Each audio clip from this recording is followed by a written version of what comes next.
Hey guys, gals and non-binary pals, I'm so glad you've made it back to our story time. Let's get started.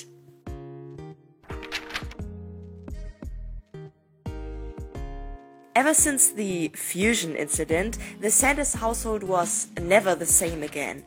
Logan and Patton would now fuse regularly, either to solve a problem or just because they wanted to. After a long discussion, mostly on Logan's part, the fusion was now named Emil Picani. And he was having a blast whenever he came into existence, enjoying the company of the other sides. In the early morning hours, Logan and Patton were having some time in peace while eating breakfast. Until they were disrupted by the glow of the teleportation panel and loud arguments caused by two individuals. I can't believe you! I just can't believe you. Oh, Romano. Bitch, what's your problem? Me? I can't believe you. Alright, Sunshine, what do you have to say for yourself? How did any of this register as okay in your mind? Are you saying I'm stupid? I'm saying you are reckless. Hey kiddos. Guys, come on. Oh, quit it, you negative Nancy. You are just cowardly.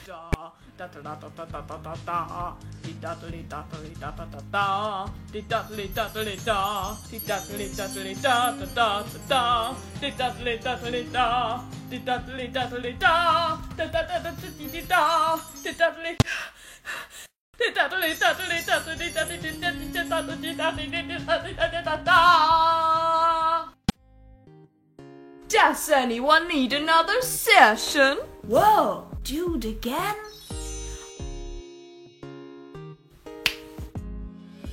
Alright, you two. Do you how do?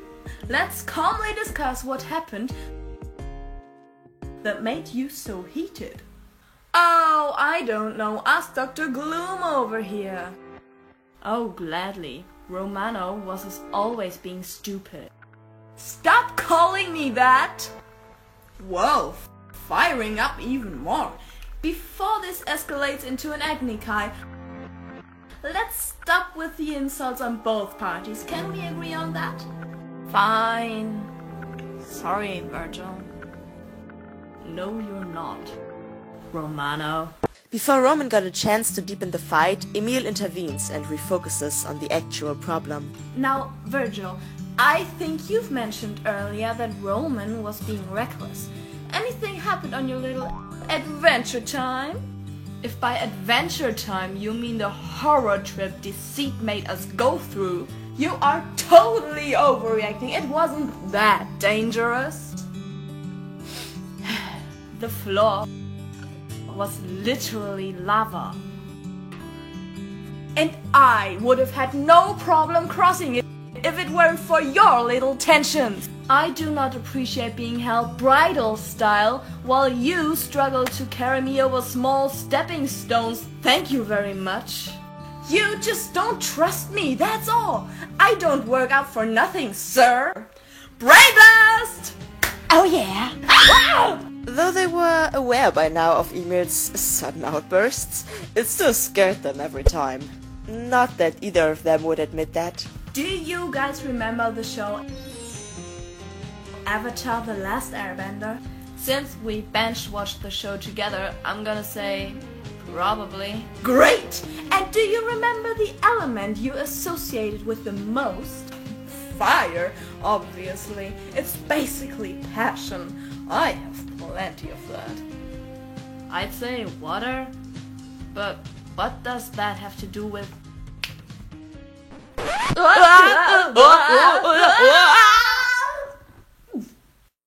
Did you just put us in your room? I might have. Welcome, you two. Nice beard, Uncle Iroh. Oh yeah. This is so cool. Hey, I like that look. Why did we change back? Because the artist couldn't imitate the style through. Sorry, I tried. Let's go back, Samurai Jack. You both chose to identify as the complete opposite of each other, and with that, communication might be a bit of a challenge.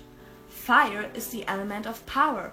The people of the Fire Nation have desire and will, and the energy and drive to achieve what they want. Water is the element of change. The people of the Water Tribes are capable of adapting to many things. They have a sense of community and love that holds them together through anything.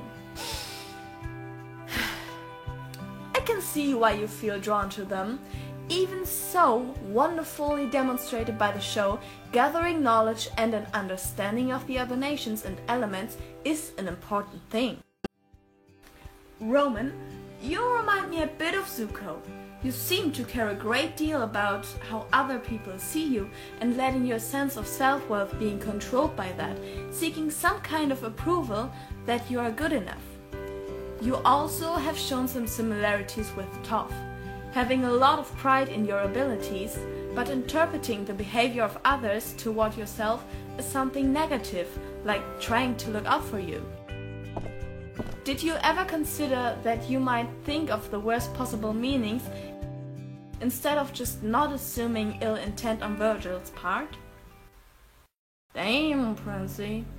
And here I thought I was the negative one. It's not like you're giving off the best signals. You are against everything I ever say. I don't even know why you're still tagging along with me when you are constantly in my face about don't do that, it's too dangerous. That comes from the guy who's always insulting me on every occasion. Why do you ask me to come along if you clearly don't like me? I thought since the time you guys were in my room that would finally change. I do this because I care about you. What? Yeah, always. Count Wolaf, Creepy Cookie, freaking Sunshine. Where do you even come up with those? No, I mean that too, but you actually do care about me? Why would I hang around you when I don't? Well, same goes back to you. If I didn't like spending time with you, I wouldn't. And what do you mean by insults? They only were meant as cute nicknames. Cute? That little revelation hit both sides pretty hard. While Emil was very satisfied with where the conversation led them, he really appreciated to witness all the breakthroughs they make in the Sanders household. You know, I've noticed for a while now that you guys always seem to talk past each other instead of to another. Roman, it's pretty safe to say that no one of us is thinking that you aren't capable or strong enough to take care of yourself. That doesn't mean that we do not worry about your well-being or want to help whenever we can. Your self-worth isn't dependent on what others say. You only need to be good enough for yourself, and that isn't diminished by letting others worry about you. While it is always best to believe in oneself, a little help from others can be a great blessing. We worry about you because we care. Right, Virg? Yeah, I thought that was an understood thing.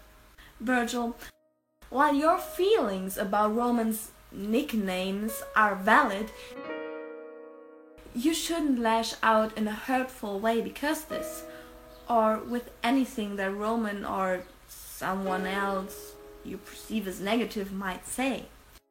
To achieve that, you could look into your amazing water-bending self and hone your strength to redirect all the negative energy you might feel, to not let it hurt you. Just like Uncle Iroh showed Zuko how to redirect Azula's lightning using waterbending techniques and combining them with firebending. Feel the flow! Water tribe! In that instance, fire and water worked out pretty darn well together. Even though you relate to waterbending, you also have that fiery passion in you that you can utilize in your favor. You could learn some things from Roman's confidence, just like Roman can learn from your cautiousness. To be honest, I don't think Roman means any harm with his quick remarks. It seems to come more from a place of caring. Would that be fair to say, Ro? If I knew that you guys didn't like them, I wouldn't have used them. I guess I could think of nicer ones for a change. Maybe trying to apply some of your safety measures could be beneficial. Thanks. I also didn't want to make you feel any less than by being maybe a tad overprotective. Though what you've attempted to do was definitely ludicrous, and yeah, I like that. Roman and Virgil were now looking at each other, surprised by their honesty, and immediately feeling embarrassed about it, looking in the opposite directions again. They still had a long way to go. I think you guys could really benefit from being more honest with and learning from each other. Speaking up if you feel hurt, not assuming the worst and admitting to liking each other. There is no shame in that.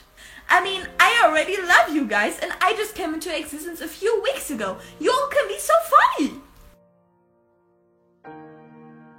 Whoa, you've really come into your own since you formed the first time. Yeah, who would have thought that the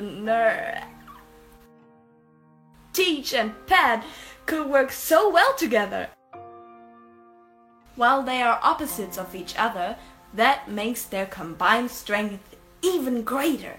Like I said, getting knowledge from all kinds of different places is good. That includes the two of you. Logan and Patton could learn from both of you. We all have, like the Four Nations, specific traits that make us amazing. Endurance, passion, community, and inner peace. If we take wisdom from only one place, it becomes rigid and stale. Understanding others, the other elements, and the other nations will help you become whole. I feel balanced.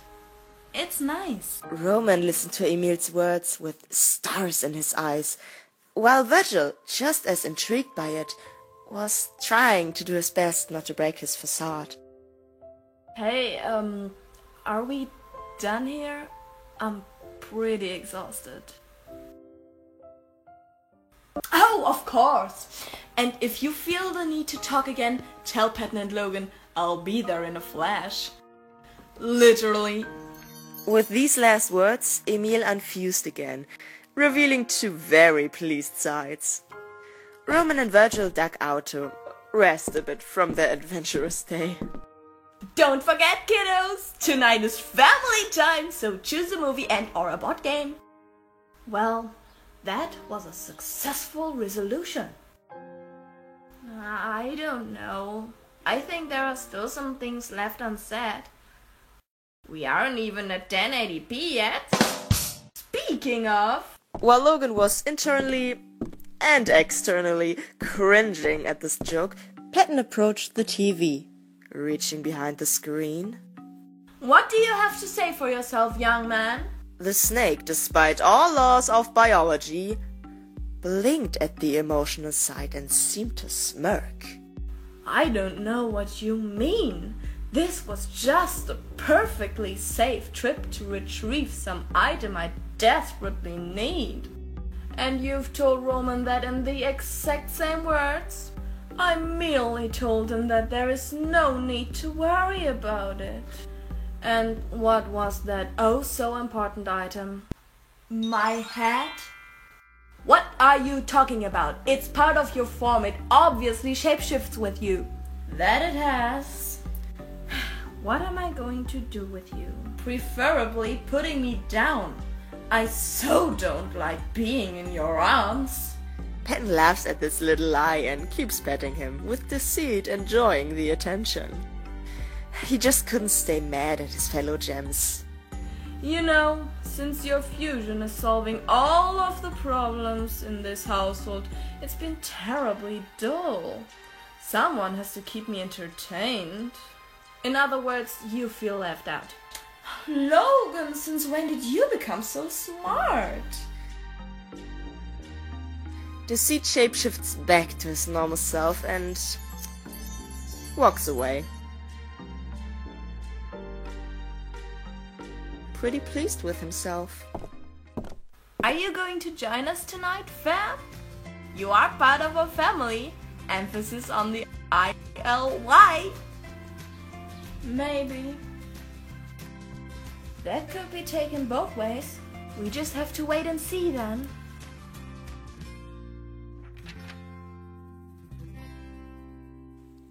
Wow, that was long. Well, first off, hello everybody. Thanks for tuning in. If you missed the first 2 chapters of this little series, you can click the links in the description to start at the beginning. I still can't believe I finally finished this video. All the more love to Holly, who put so much care in this very, very long script. I'm still so sorry about that, but she pushed through it and I am so happy with the result.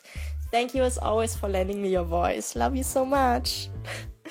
I don't think I have to point out the obvious, but anyways, this chapter was heavily inspired by Thomas' cartoon therapy video about Avatar: The Last Airbender, which, if you still haven't watched both the video and Avatar: The Last Airbender the series, you should. They're amazing.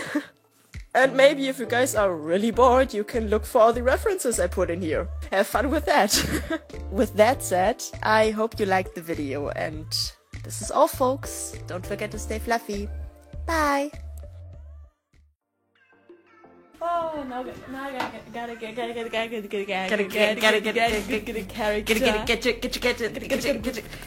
in the game.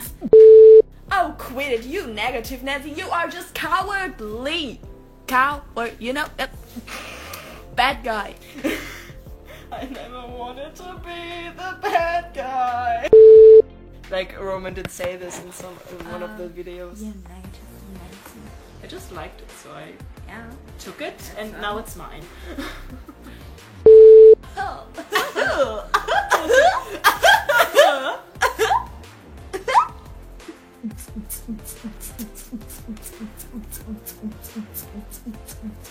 Ladies, laws, and non-binary royalty, watch me as I beat the speak, and do it joyously. I vanquish any villain with the god who tried to toy with me as the dragon, which she knows when Rory scoot royally. Oh, we gotta make that into the audio. Oh, that was so rude. Oh my god. Me creepy? No, totally not. You're a creepy cookie, Anxiety. You're like an oatmeal raisin cookie that's primarily because of raisin. A raisin oatmeal cookie. No one wants that. But I like oatmeal.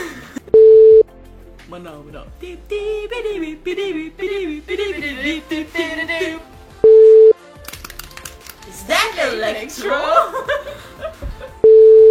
And do you remember the element you associated with the most? Fire! It's not like you're giving me. But I like that tone, keep that. It's not like you're giving me. You seem to care a great deal about how others.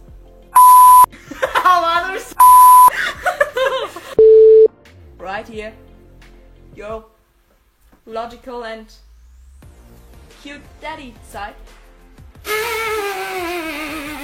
Elementary, my dear daddy, no. But do it your own way, not my way, your way. I'll do it My way. The lion sleeps tonight. Are we?